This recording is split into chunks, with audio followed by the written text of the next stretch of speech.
13 minutes to go to 7 o'clock on Morning Barbados. Our consulting psychologist is great at providing solutions for rebalancing of our lives. So this morning we're happy to be joined again by consulting psychologist Brenda Roach. Good morning to you, Brenda. Good morning, Pearson, and how are you? I'm doing well today. How are you doing? I'm good as well, thanks. Good. So we're talking about restoring balance to our lives, and one of the things that has really knocked us off kilter is that thing known as burnout. How do we know that we're feeling burnt out?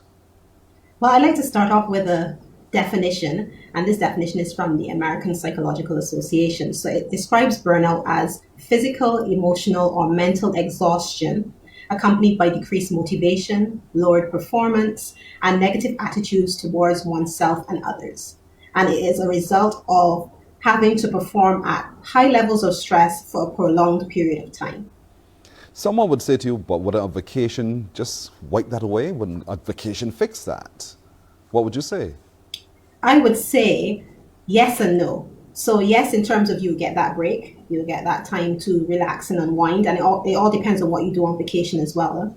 But I would also say no in the sense that when you do take vacation, when you go back out to work, you'll still be in that same high level, high stress environment. So there are things that you would have to put in place at work to help with that. So a lot of it is cerebral, it's mental, it's the way we think, our approach to what we're experiencing. We can either give up or we can face it head on and fix it, as someone famously said. So let's get in the head of our viewers this morning to help them manage the burnout. What are some of the strategies that we can begin to employ? So some of the strategies we can begin to employ, recognizing the signs, and that's one of the key things. Recognizing, well, hey, I'm feeling really tired. I'm no longer motivated to get up and go to work. When I hear it's Monday morning and my alarm clock goes off, I feel the dread. And you're laughing. Yes. Yes. Or even because too, we're working from home as well, that can create another set of, burnout, overwhelmingness, anxiety, and that kind of thing. Find the source. So oftentimes when we're talking about burnout, we relate it to jobs, right? We relate it to how much work we have to do at work, or we can relate it to academics. Some of us are studying. And so that in itself creates some burnout as well. Caring for loved ones who suffer with chronic illnesses, again, that is another tough thing to deal with, having to deal with someone that you have to care for every single day. Identify some immediate changes that you can make. So what can you institute in your life right now that can help you create that pause, that time where you can just take a break and relax? Talk to people that you trust. I mean, some people say that they don't have anyone that they trust. There's some people who do have a wealth of support systems that they can rely on. So even if it is a church community, if it is a neighbor, if it is a friend, if it is a family member, talk to someone that you can trust. Examine your options. So sometimes we can't see another road ahead, and that's because of all the fog, right? I know we don't get much fog here in Barbados, but I know we've watched movies where you can see the fog, and then, if there's a flashlight, you can see through that fog. Yes. And sometimes you may need a mental health professional to help you see through that fog. And that's where we would come in. Take control back. Sorry, go ahead. So when we wake up and we find ourselves feeling very lethargic, that's a sign. When we wake up and we have a dread to get off the bed, that's a sign.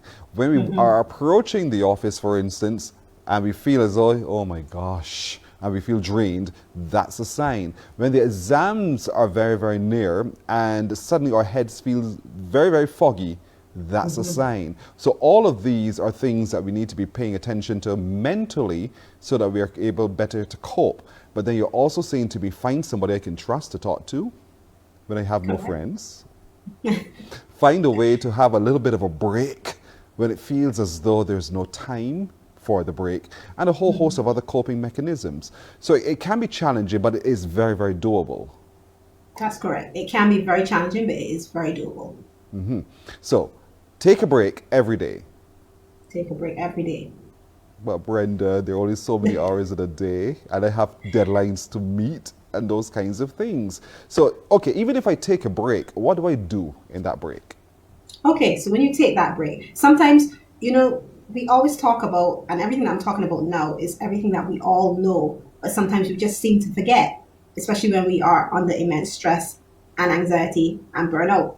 So when you take that break, literally get up from what you are doing, move away from what you are doing. Maybe go outside and stand up. Mm-hmm. Or maybe just do some movement. So just move your body, stretch, you know, roll your neck, roll your shoulders. Sometimes it's just that simple act of movement that Mm-hmm. helps to reframe you and get you back into where you need to go. Change your location, so to speak. So if I'm sitting at my desk and I'm feeling as if, you know what, this feels very dreadful, get up from there and go to another space in the office. Or if I'm in Correct. the home and it feels as though everything is closing in on me, maybe open the door and go outside. That change of location in itself is one of the ways to really break the backbone on this burnout. Yes, it is true. It is. The value of exercise, I suppose, also is very critical on this. Yes, it is. The value of exercise, and I can't stress that enough. And again, as I said, all of these are mechanisms that we already know about, but it's just that we tend to forget when we are feeling burnt out or overworked, overwhelmed. And so, exercise, if you can slot in at least 20 minutes, 15 minutes a day, minimum 15, to try and get your body moving. I see Yes, you laugh, yes. but yes, minimum of 15. You can't do 5 minutes and then expect, everything to be okay. At least a minimum of 15, because again, it gets you out of your head. It gets you into focusing on something else, which is you, yourself, and that's what you need to do. How do we deal with the telling to friends, though? Because often people would pick up the phone to fret. And so you could find yourself in an hour fretting about what you're experiencing. And that's not necessarily the way that you'd want to be able to say, reach out to a friend. And that's true. Sometimes we do need that space to vent, but again, not for a full hour. But sometimes we do need that space to vent. So sometimes we have to just be that friend that can listen initially, just listen and let the person get everything off their chest. But then again, it's time then to put the ball back in the person's court. So, okay, after all of this venting, what can you do? What steps can you put in place? Because remember, you can manage what you do, but you can't manage what other people do. So, So, what can you do for yourself that can create that balance or that pause that you may need? so as the friend who is being approached, so my friend calls me and says to me, Pearson, I'm just not handling, I'm just angry and venting. I, on the other hand, must be able to say, okay, having heard everything you've said, what do we now do? Is that what you're Yes. saying for me to do? That's exactly what I'm saying. Yes. What can we now do? So again, putting the ball back in their court. So maybe to take your control back, help them with some steps. So prioritizing. There are just some things that you just can't get to. So I Right. know in this age, everything is urgent. Everything is urgent. But everything Yes. is not urgent. Everything can't be done in the 24 hours that we have. So what can you leave undone?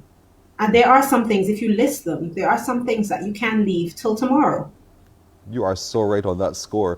So with children, though, because children express a whole lot differently, but they too experience burnout. And do we look for the same signs or are they exhibiting different signs? Well, that's a good one because at least I like the caller that you had on earlier before, where she expressed even with children with disabilities, and what she spoke about goes to children on the whole because they can tend to act out. That's the best phrase to use, act out. So if you see your child not behaving in the way that they usually would, so for instance, if a child starts to throw a tantrum. That's the best term. I think everybody understands that. Maybe they start screaming or shouting or just being snappy, and that's not usually how they behave. Then that's when you have to now sit down and communicate. Communication is so important. Find out from your child what is happening.